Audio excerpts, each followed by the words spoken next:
Our topic for this conversation will be the peer review process in the hospital. Peer review can occur in many other settings, but for our conversation today, we'll just focus on a hospital. This is certainly not a new topic. This talk actually I did at the 2005 meeting of the American College of Surgeons in San Francisco. So, and it's a much older topic than that. So we'll dive into some of the details going forward. We're going to talk about the process of peer review, and we'll also talk about some of the issues that arise within peer review. The process is usually spelled out by the bylaws of the institution, and those have been, in most institutions, been drafted over a number of years. The tension that we have is that the classic model of a hospital staff is not the reality of today's healthcare entities. Classically, all of the physicians were independent contractors of the hospital. They ran their own practices, and they simply had privileges at the hospital to bring their patients there for treatment. That has obviously shifted in the modern healthcare world. Many of the physicians are employed by the healthcare system, and whether it's a privilege to bring your patients to this hospital, or is it something that the hospital is encouraging the provider to do, is always a bit of tension in today's practice. You're trying to fill beds as the administrator. Your physician is wanting as much independence as possible to practice medicine as they feel reasonable. The bylaws are kind of the rules of the road. It is the process map of how issues are dealt with when there is a question of whether or not a physician is acting within the guidelines of the hospital. Obviously, most administrators want to be controlling what's happening in her hospital, and that can cause tension between the medical staff, who historically have been fiercely independent of the hospital, with the trying to get in line with the goals of the hospital administration. For example, the hospital may want to impose clinical pathways. They may want to weed out those physicians who have, are the outliers for the quality factors that they're looking at. How do they do that, and how is that reasonable in the circumstances of today's healthcare system? Formal peer review is an expensive process. Under most hospital bylaws, counsel for the hospital is involved to assure that due process is followed through. In most situations, the physician themselves will have counsel. It requires that you convene the various committees of the medical staff to undertake the peer review process, which is logistically a nightmare of getting however many physicians are on your committee, whether that's 5 or 10 or 12 or more, convened, and to take seriously looking at the documents, the medical records, the QA information that is at issue. It is a huge distraction from your other goals of trying to be successful in running a hospital. It is rarely a satisfying experience for the provider, and certainly not a satisfying experience for the hospital administration, because it tends to polarize situations. Your medical staff will quickly divide up into those who support and those who don't support the physician in question. The other challenge is that under Virginia law and under most states' laws, you are required to notify the Department of Health Professions, the Board of Medicine, when an investigation is initiated. That certainly raises the ante, because the state will want to undertake its own investigation of a provider who is in the midst of a quality assurance action. HCQIA, another acronym for you use at cocktail parties, really gives a lot of protection to the hospital and to its physicians who participate in peer review, and not so much to the target of the peer review. The surgeon or the physician who's in the crosshairs of peer review has really very little recourse against a hospital or the people on the peer review committees, and that is reinforced by state statutes that grant immunity to those who participate in it. To make it even more difficult for the target of peer review, unless the peer review activity was undertaken maliciously. The hospital and the physicians who were involved in the committee, as members of the committee, can recover whatever attorney's fees and costs they incur because the target of the peer review sued them. And that can run into the thousands and thousands of dollars. So it is usually not useful for a physician in the midst of peer review to be filing lawsuits against the hospital or the physicians involved. As I counsel my clients when I'm representing physicians, this is a diplomacy activity. We need to figure out how we navigate through whatever the issue is that the medical staff has raised with your conduct, whether that is a bad behavior or whether that is a quality issue. That needs to be addressed, and it isn't something that lawyers can file lawsuits and change overnight. We will touch on three areas that commonly come up in peer review: quality of care, the disruptive physician, and then economic credentialing. In the quality of care, you as a hospital administrator probably have a whole department who is looking at quantitative analysis of the outcomes for patients in your hospital, and you will probably identify that some physicians are outside of that curve. And that's where peer review will be kind of the next step after counseling and so forth. Do you need to terminate this physician's privileges in your hospital because they simply aren't complying with the quality of care parameters that you want?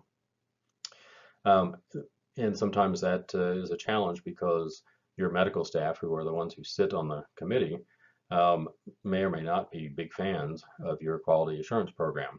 And the fact that you're trying to tell them how to practice medicine. It is not unusual to have peer review arise out of a catastrophic event, in that a patient has, or a physician has, a particularly bad outcome, and this is often, of course, in surgery, that a patient, there was a damage to an artery during surgery, wasn't noticed, the patient bled out. There was a patient who suffered cardiac arrest during procedure, and so on. There may be a situation where a physician did not respond to a page, and a patient suffered catastrophic consequences. Those matters come up quite often in peer review.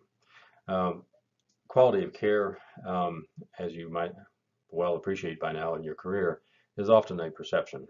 The quality, every time a physician is confronted with data about the outcomes of their care, they will look at it from their own perspective. Their patients are sicker, their patients are of a different demographic. They will challenge any and all considerations that you have.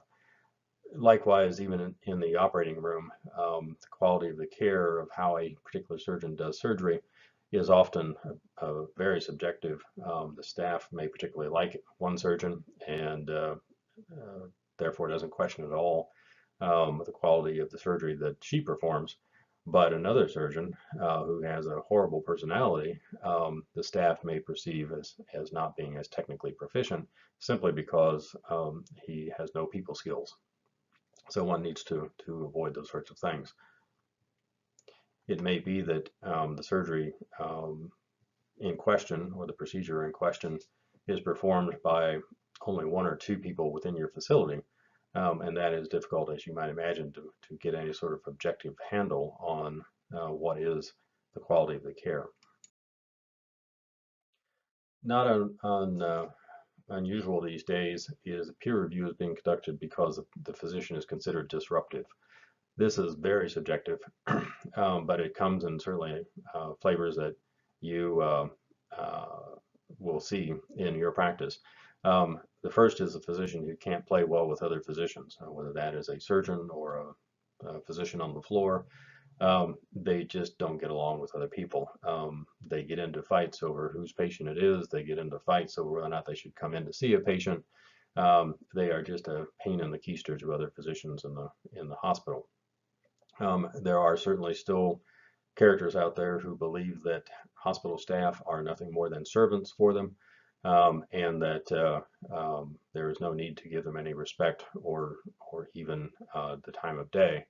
And that makes for a very difficult workplace. That physician may well be creating lots of employment law issues for you in the way that she is treating your staff.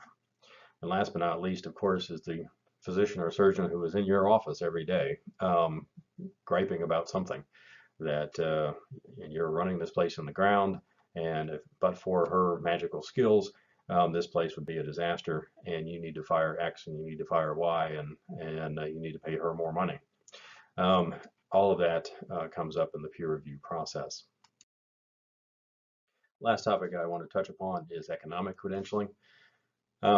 This is a very active area for hospital management in that you as an administrator have a bottom line to meet. And if you have an outlier group of physicians who are not meeting your quality and profit margins, you're going to be looking at them to see, should they be kept on your staff? And that is a very touchy topic in that your medical staff may love a particular physician, even though they're not meeting the objective criteria, and taking credentialing action in that setting can be very divisive within your facility. It is not unusual for competing practices to attempt to initiate peer review as a way of improving their economic condition within your facility, within your market. And one of our discussion topics includes that. How do you go about doing that? Or how do you go about balancing that? And you may be looking at exclusive contracts for your radiologist, for your pathologist, anesthesiologist, but there may still be a couple of independent providers on your staff. Do you let them continue to practice despite pressure from the large group in your facility, which may be, for example, an orthopedic group that brings you a lot of money from doing procedures? When we just kind of a matter of observation is that the most often that we see physicians or surgeons in peer review, it tends to be the lone wolf, the solo practitioner. And a number of reasons have been put forward as to why that is the case. It may be that this person just doesn't play well with others, and that's why they're a solo practitioner. But it may also be a group dynamic sort of matter, that if a surgeon is in a larger group, that his colleagues are either intervening on their own to assist him to improve his practice, or they are actively kind of covering for him to assure that issues don't develop. Whatever the reason, we see that certain groups tend not to be the subject of peer review nearly as much as the lone wolf. And it is a word to the wise of, if you're running a practice, be thinking about what are the quality issues and the behavioral issues of your physicians and surgeons. In doing peer review for a number of years, I kind of arrived at an idea that the better way to address peer review is to keep it as objective as possible. Obviously, there are significant ego issues at play here. A physician has to make decisions without second guessing themselves. They have been through multiple years of training. They have no time to sit back and deliberate when a crisis occurs. Later on, I've cut a clip from one of my favorite movies called Malice with Alec Baldwin when he was a lot younger.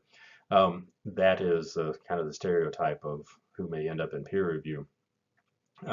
What I'd recommend to you is take the objective road, figure out what the root cause is of the problem. It may be that it is the individual in peer review, but it may be a system problem that is creating whatever concern is being raised. It may be that the surgeon needs to sharpen their skills. They have taken up a new procedure after a weekend of training somewhere, and their outcomes just aren't up to snuff. Maybe it's a procedure they shouldn't do, but they're otherwise a good surgeon and a good member of your medical staff. The goal of peer review should be to remediate the situation. It should be a corrective action. It should not be a punitive action. And it should be, as much as possible, crafted as a win-win sort of process. That brings us to the end of our conversation about peer review. It is somewhat of an extension of the conversation on employment law.